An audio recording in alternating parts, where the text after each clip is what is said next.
Liverpool vs Atletico Madrid, another game against a manager known for his deep blocks and counter-attacks following games against Arsenal and Mikel Arteta and Burnley and Scott Parker.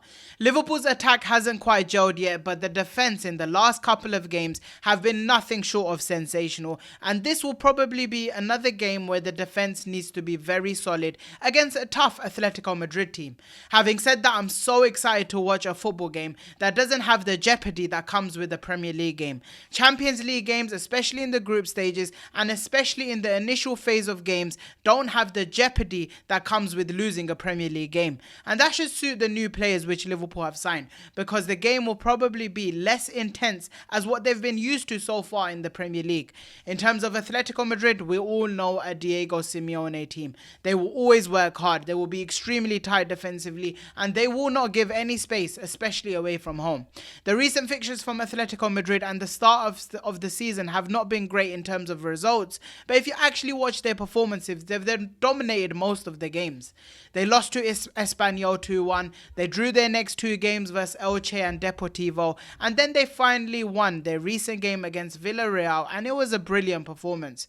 In terms of transfers, Atletico Madrid have added the likes of Alex Baena, Hanko, Cardoso, Thiago Almada, Raspadori, and even Nico Gonzalez on loan. So they have added some serious depth and firepower into that team. In this video, I'm going to give you my predicted 11 for Liverpool against Atletico Madrid and why it should be this 11 against Atletico Madrid, how Liverpool can cause Atletico Madrid issues, and my bold prediction for the game. So stick around until the end because my prediction might just surprise you. Let's go straight into the starting 11, and in goal it might surprise you, but I'm actually not going with Alisson Becker. I think the Champions League goalkeeper might actually be Julian Mamardashvili.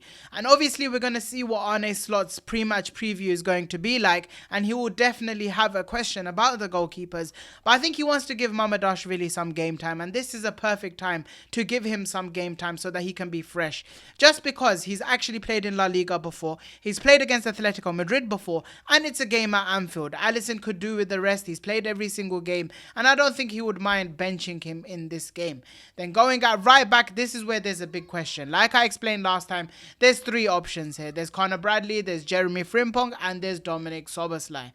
Szoboszlai, in my opinion, shouldn't be the right back in this game, so I'm going to take him out straight away because I see him playing another position, but we can touch on that later.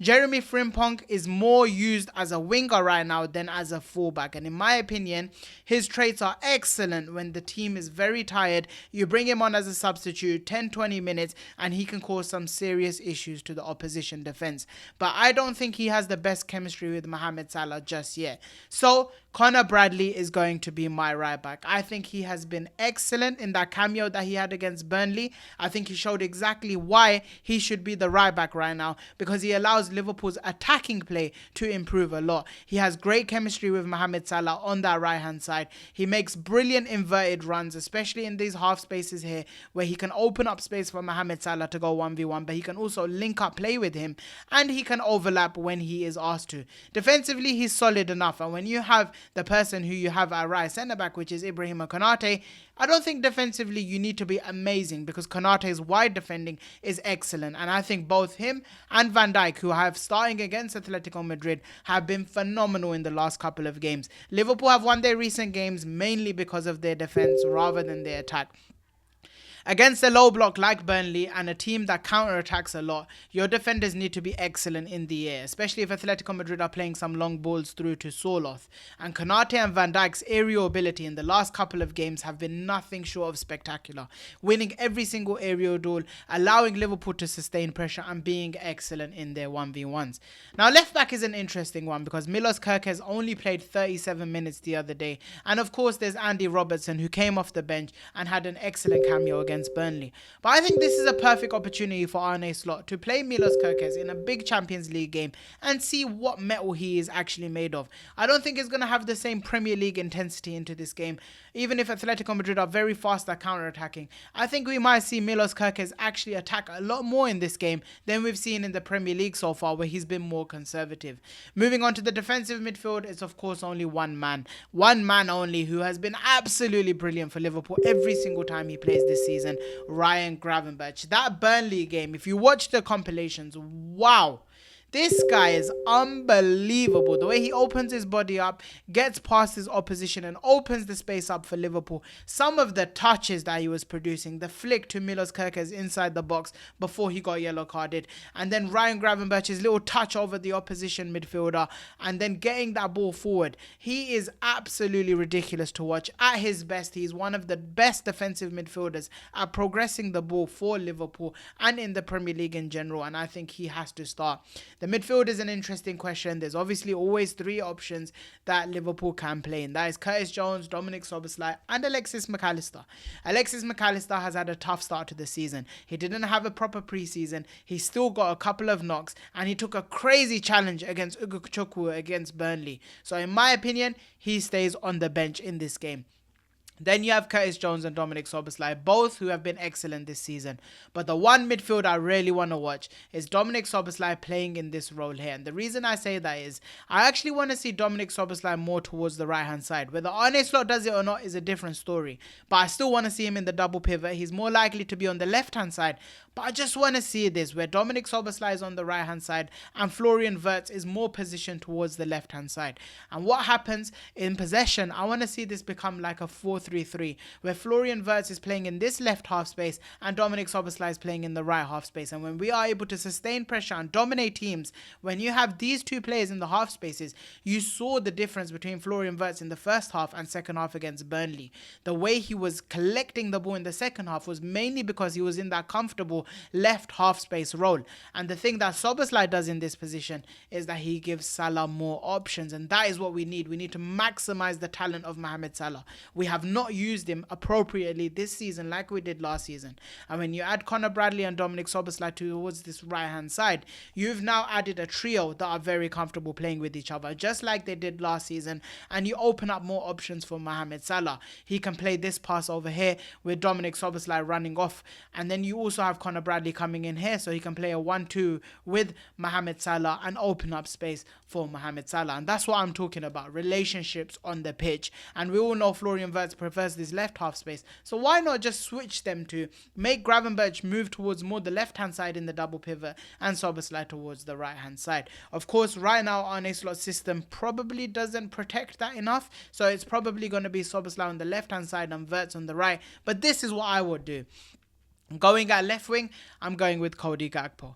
Listen, the Burnley game wasn't his best. Against a D block, I don't think he's the best winger you can have. Just because he doesn't create separation enough, his carrying and dribbling ability isn't strong enough, he doesn't get those shots off quick enough, even though when he has space, he's an excellent shooter.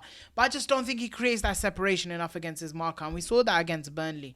But what could help him, and what I really want to see him do more, is when Milos Kerkez makes this run, just play the pass to him. Give him the overlap. Give him the option. And what you could do is Cody Gakpo, play that ball to Kerkez, make the run towards the box, and get Kerkez to play it back to you. Why is it so difficult for Cody Gakpo to use the overlap? That is one thing I'm extremely frustrated by so far this season, watching Cody Gakpo. I absolutely love the player. He gets numbers. He gets goals. But just do the simple thing. Use the overlap. Make yourself more unpredictable to defenders. And then going up front, Hugo Ekitike. And I think he was good against Burnley, but we can see more of him getting inside the box. I don't think we allow him to get inside the box enough, because what happens is Ekitike comes deep to collect the ball, but him and Wirtz are literally holding hands in possession, which is a big problem. Get him towards the centre backs, get him attacking the box a little bit more, and allow Florian Wirtz to do that job in the number 10, because when they get in each other's way, it means there's 2 or 3 markers towards Florian Wirtz, giving him less space to do his creative stuff, to do his dribbling ability into space, and that is an issue, because when Alexander Isak's going to come in, because he has 45 minutes in his system, maybe 30 or 20 depending on what Arne Slot does, Alexander Isak will do exactly that. He will attack the centre-backs, and we will see more space open up for Florian Wirtz and Mohamed Salah. Ekitike still needs to learn that, but he has been phenomenal this season. I expect to see Jeremy Frimpong come off the bench just because of how good he's been off the bench. Alexander Isak may come off the bench for about 10 to 20 minutes. Rio Ngumoa is an excellent option. Alexis McAllister and Curtis Jones are also options in midfield. And maybe Joe Gomez comes on to give Konaté a rest, because he has played quite a few games this season. But how can can Liverpool now cause Atletico Madrid issues? Let's look at it. Here we have added Atletico Madrid, and their formation under Diego Simeone out of possession is usually a 4-4-2. And what that means is that these two attackers here are making sure they're pinning back the defenders, making it difficult with their press. And then you have the center, which is covered by these two central midfielders, and you have the wide spaces where the fullbacks try to push up, covered by the wide midfielders, which is excellent for Atletico Madrid from a defensive point of view. But from Liverpool's point of view, that means there is an extra player free in the midfield, because you have a double pivot of these two players here, which is usually Pablo, Barrios and probably Koke. And from Liverpool's point of view, you have three in midfield, which is Ryan Gravenberch, Florian Wirtz and Dominic Szoboszlai. And this is where Florian Wirtz will need to be important. Let's say these two have pushed up towards the centre backs, and you have one player pushing towards Ryan Gravenberch and one player pushing towards Dominic Szoboszlai or Florian Wirtz, depending on the situation. That means there's this space opened up for Florian Wirtz to attack if a centre-back doesn't push up. And if they do play in that 4-4-2 block, Florian Wirtz picking the ball up in this position here will be so important, because he will be the focal point for Liverpool in their build-up play. Every single time he gets this ball and he turns, he should be finding space, because this centre-back is likely to not push up. And if he does push up, it opens up space for Ekitike to attack towards that side. So it's very difficult for a centre-back to push up towards Wirtz. Maybe we see this right-hand-sided midfielder come towards him, but I would be very surprised. So for the first time, Liverpool's main option needs to be getting that ball to Florian Wirtz in the number 10 role, breaking down the Atletico Madrid team and scoring in that way, because that allows them to have a 4v3 against the defenders. The next way to break down this Atletico Madrid team was quite simple. Press them high, get them, go right man to man against them, because you have the intensity over them. And these centre backs in Lenormand and if it's Langley, depending on who the other centre back is going to be, they're not the greatest at bringing that ball out easily. They do like to play along, and if they do play along, whereas Atletico Madrid maybe in La Liga win that aerial duel, it's likely that Konaté and Van Dijk will beat Soloth and Alvarez in the air. Soloth will be more difficult, so hopefully Van Dijk's on him if it's Soloth playing. But Alvarez, in terms of aerial ability, Konaté should be dominating him. And if Liverpool can dominate that, every single time they win this aerial duel, it's going to be Szoboszlai and Gravenberch picking it up. And that allows Liverpool to sustain pressure. And worst comes to worst, Longley keeps hold of this ball for too long. Ekitike comes close, takes the ball off him. And then Liverpool have fast turnovers, fast transitions. And that is suited to players like Ekitike, Salah and Gakpo. Every single time they can turn that ball over, it means they're able to make more chances. More chances means they are more likely to score goals, and that is exactly what we are hoping for. And the final thing is an interesting point, but it's something that's been so important for Liverpool this season. Is, let's say it's 0-0 60-70 minutes into the game, which has been happening a lot in Liverpool games recently, and I hope it doesn't happen this one at Anfield. But if it does happen, Liverpool have firepower, man. Let's say Ekitike comes off and Issa comes on. Let's say they take off Conor Bradley and Jeremy Frimpong comes on.